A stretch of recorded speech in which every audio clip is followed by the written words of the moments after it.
મિત્રો નમસ્કાર, નરેશભાઈ જાદવ ગામ કોપથી બોલું છું।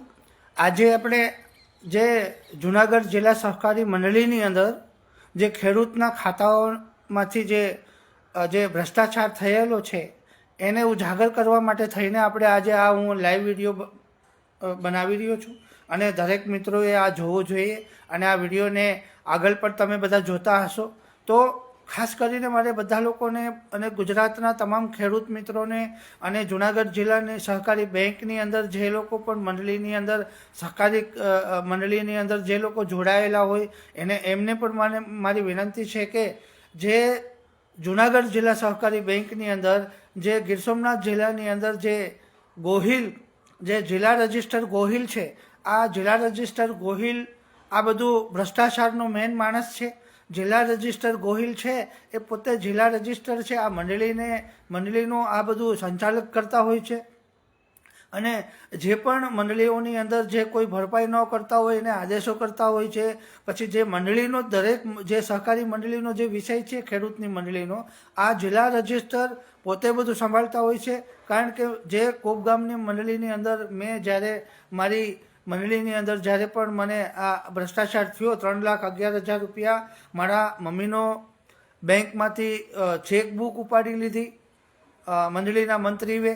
પછી એમાં સામેલ એમાં હોય, સમજી લો કે એમાં મંત્રીની સાથે જે પ્રમુખ નિમેલો હોય એ પણ એની અંદર સામેલ હોય, જુનાગઢ જિલ્લા બેંકના મેનેજર સામેલ હોય, બેંકની આખી ટોળકી એમાં સામેલ હોય છે। આ બધા લોકો મળીને આ કૌભાંડ કરે, કારણ કે મારી ચેકબુક બીજા વ્યક્તિને દેવાનું નથી અને અભણ માણસને ચેકબુક અપાતી નથી। આ બધા વિષયો બેંકની સાથે જોડાયેલા લોકો હોય બધાને બધી ખબર હોય છે, પણ ગુજરાતની અંદર ખબર નહીં કઈ રીતે આ કૌભાંડ ચાલતું હોય છે।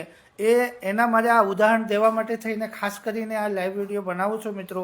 કારણ કે આની અંદર જે મારા બેંકના ખાતાની અંદર જે મંડળીની અંદર જે મેનેજર, પછી એમનો પ્રમુખ, પછી ઉના તાલુકાની બેંક, ઉના તાલુકાના મેનેજર, ઉના તાલુકાની બેંકની આખી ટોળકી, આ જુનાગઢ જિલ્લા સહકારી બેંકની ટોળકી, આ આખું બધું મળી અને કરોડો રૂપિયાનું કૌભાંડ કરી નાખે અને પછી તમને પૂગવા ન દે।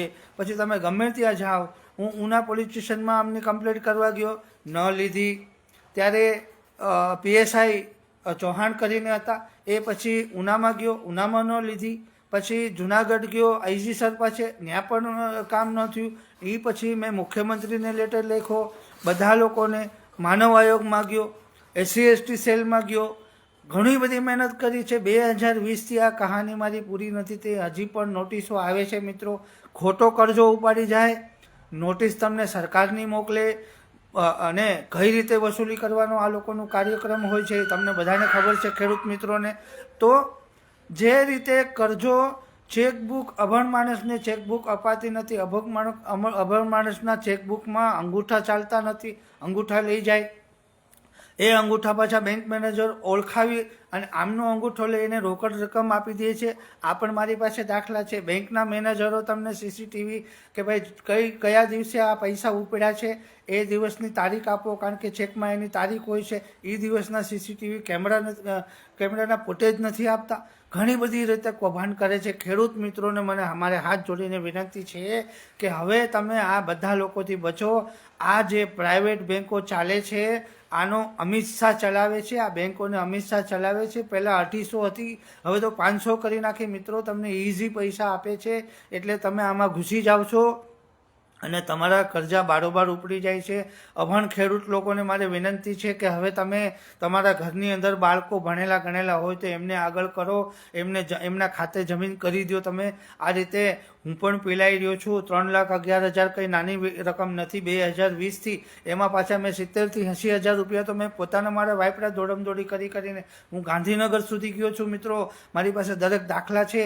આ ખેડૂતના ખાતામાંથી જે ઉછાપત કરી અને પછી તમે જિલ્લા રજિસ્ટર ગોહિલ પાસે જાઓ તો એ તમારો ફોન ન ઉપાડે, એ બાજુની કેબિનમાં બેસીને હોય તોય પણ એમના અધિકારી લોકો જે આ બેંકની અંદર જેટલા પણ જુનાગઢ જિલ્લા સહકારી બેંકની અંદર જેટલા પણ લોકો કામ કરે છે, આ બધા ચોરના પેટના છે, આ બધા ચોર છે।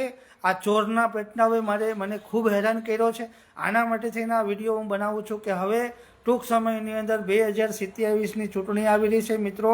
આને પાડી દેવાના થાય, અને ઉપાડી લેવાના થાય, અને ભરી લેવાના થાય, આ બધી વસ્તુ કરવામાં આવશે. કારણ કે હવે લોકો થાકી ગયા છે. ગુજરાતની અંદર હવે જે આંદોલન થશે એ બહુ મોટું થશે. અને ખાસ કરીને હું પોતે ઉના તાલુકાની જુનાગઢ જિલ્લા બેંક સહકારી બેંકની અંદર જ્યારે અમે લોકો ધરણા પ્રદર્શન કરી અને બેસશું, અને આનો ખુલાસો કરવા માટે થઈને હવે અમે તૈયાર થઈ રહ્યા છીએ. ટૂંક સમયની અંદર આ 15થી 20 જૂનની અંદર અમે આ કરવા જઈ રહ્યા છીએ. અને ખાસ કરીને જે જિલ્લા રજિસ્ટર ગોહિલ આનો સૂત્રધાર છે, આનાથી જ બધું ચાલે છે. કૌભાંડ કરીને તમે ગમે ત્યાં જાઓ, ગુજરાતની અંદર તમને ન્યાય નહીં મળે. તો મિત્રો, આ ન્યાય મેળવવા માટે થઈને આપણે મતદાન બદલાવવું જ પડશે. કારણ કે આ દબંગાઈ કોંગ્રેસ અને ભાજપ બંને મળીને કરે છે. ક્યાંય પણ જિલ્લા સહકારી બેંકની અંદર કેટલું ખેડૂતનું કૌભાંડ થઈ જાય છે, છતાં પણ આ ધારાસભ્ય કેસી રાઠોડ ક્યાંય બોલતા નથી, આ પૂંજાભાઈ વંશ ક્યાંય બોલતા નથી, આના ધારાસભ્યો કોઈ બોલતા નથી, આના સાંસદ સભ્યો કોઈ બોલતા નથી, વિમલભાઈ ચુડાસમા બોલતા નથી. તો ખેડૂતની સાથે છે કોણ? તો તમે મતદાન એમનેમ જ કર્યું છે ખેડૂત મિત્રો. હવે ધ્યાન રાખજો અને આ વિડીયો ખાસ કરીને જોજો. જય હિન્દ.